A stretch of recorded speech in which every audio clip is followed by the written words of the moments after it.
Assalamualaikum warahmatullahi wabarakatuh. Perkenalkan, nama saya Revlita Maya. Video ini saya buat untuk melengkapi nilai ujian akhir semester Studi Masyarakat Indonesia. Di sini saya akan menjelaskan materi tentang pengaruh peningkatan belanja online karena pandemi. Indonesia saat ini dihadapkan pada bencana nasional berupa pandemi COVID-19. Penyebaran COVID-19 tercatat sangat cepat dan masif di Indonesia. Pandemi COVID-19 ini disinyalir bukan hanya menyerang kesehatan, namun juga ekonomi secara global, tak terkecuali di Indonesia. Pemberlakuan PSBB atau pembatasan sosial berskala besar, dalam hal ini, himbauan yang disampaikan oleh pemerintah berupa stay at home, work from home, dan study from home sebagai bentuk antisipasi penyebaran COVID-19 yang telah begitu besar mempengaruhi semua bidang kehidupan. COVID-19 yang begitu cepat menyebar menyebabkan kebiasaan masyarakat banyak berubah, mulai dari bidang kesehatan, teknologi, bahkan ekonomi telah menyebabkan kebiasaan baru dalam masyarakat yang dikenal dengan istilah the new normal. Selama pandemi ini setidaknya membuat hampir semua sektor kehidupan melambat, sehingga manusia melakukan perubahan dan beradaptasi dengan cepat dan melakukan berbagai kegiatan yang biasa mereka lakukan dengan cara digital, seperti belajar, bekerja, bahkan berbelanja dilakukan di rumah secara daring. Menurut ADA, setidaknya ada 6 jenis krisis pesona baru yang muncul di Indonesia akibat pandemi COVID-19 ini, yaitu diantaranya yang pertama, the adaptive shopper, the brave one, yang ketiga, the market observer, yang keempat, the bored homebody, yang kelima, the healthy nut, dan yang keenam, the yearning traveler. Adanya peralihan dari masa sebelum dan selama pandemi di Indonesia ini membuat konsumen cenderung akan berada di dalam rumah saja. Peralihan tersebut akan menyebabkan kebiasaan belanja konsumen berubah dari offline menuju online untuk pemenuhan kebutuhannya. Pada saat pandemi kini, banyak aturan dari pemerintah yang mewajibkan warga harus mematuhi protokol COVID apabila keluar rumah. Konsumen secara pribadi akan dibatasi waktu untuk keluar rumah untuk membeli produk dan akan kecil kemungkinan bagi konsumen dapat menikmati waktu berbelanja di toko, terlebih untuk melihat produk favoritnya. Belanja online merupakan kegiatan pembelian barang dan jasa melalui media internet. Belanja online diklasifikasikan sebagai transaksi e-commerce business to consumer.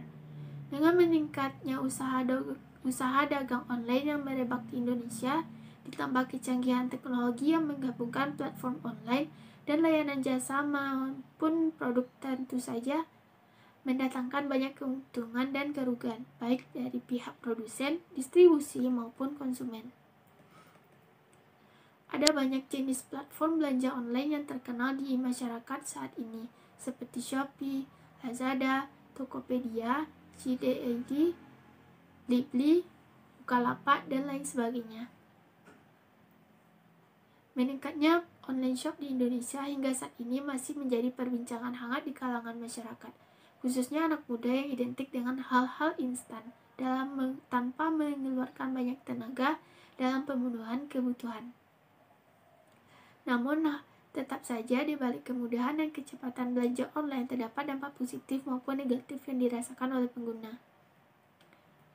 Melalui online shop ini, pembeli tidak perlu bersusah payah mendatangi toko hanya untuk mendapatkan barang yang diinginkan. Pembeli bisa melihat dagangan yang dijual melalui smartphone. Penjual dan pembeli tidak perlu tatap muka untuk melakukan transaksi. Pembeli tinggal memesan barang yang diinginkan. Kemudian, pembayaran bisa dilakukan dengan transfer melalui bank dan credit card. Setelah itu, barang akan dikirimkan ke alamat pembeli. Adapun keuntungan dan dampak positif dari adanya online shop ini adalah: yang pertama, belanja menjadi lebih praktis. Yang kedua, bisa membandingkan harga dengan mudah dari online shop ke online shop lain. Yang ketiga, hemat tenaga dan waktu. Tidak perlu berjalan dari satu toko ke toko lain untuk mendapatkan barang yang diinginkan. Selanjutnya, bisa mendapatkan barang dari mana saja, dari luar kota, bahkan dari luar negeri. Selanjutnya, harga barang biasanya lebih murah. Dan yang terakhir itu dapat membantu perekonomian pedagang kecil. Namun, di balik dampak positif, pasti ada dampak negatifnya. Berikut adalah beberapa dampak negatif dari belanja online, yaitu yang pertama, kualitas barang yang tidak sesuai dengan gambar. Yang kedua, barang yang diterima cacat atau rusak ketika barang dalam pengiriman. Yang ketiga, tidak bisa membedakan barang asli atau tiruan. Yang keempat, sering terjadinya penipuan setelah uang ditransfer, barang tidak diterima. Yang selanjutnya dapat menimbulkan perilaku konsumtif, dan yang terakhir itu rentan terhadap aksi pembobolan rekening jika pembayaran dilakukan melalui internet. Mengutip pada survei sosial demografi dampak COVID-19 dari BPS atau Badan Pusat Statistik, pola konsumsi masyarakat pada komoditas rumah tangga mengalami perubahan. Beberapa tren peningkatan belanja yang dilakukan secara online yaitu diantaranya yang pertama, bahan makanan menjadi 51%, kesehatan menjadi 20%, pulsa atau paket sebanyak 14%, makanan dan minuman sebanyak 8%, dan listrik sebanyak 3%. Dari seluruh peningkatan tren konsumsi di atas, masyarakat pun dapat memanfaatkan layanan transaksi non-tunai. Bagaimanapun juga, transaksi offline seperti itu tetap tidak bisa dihindari. Untungnya, kini masyarakat bisa bertransaksi secara non-tunai saat berbelanja offline menggunakan dompet digital atau e-wallet.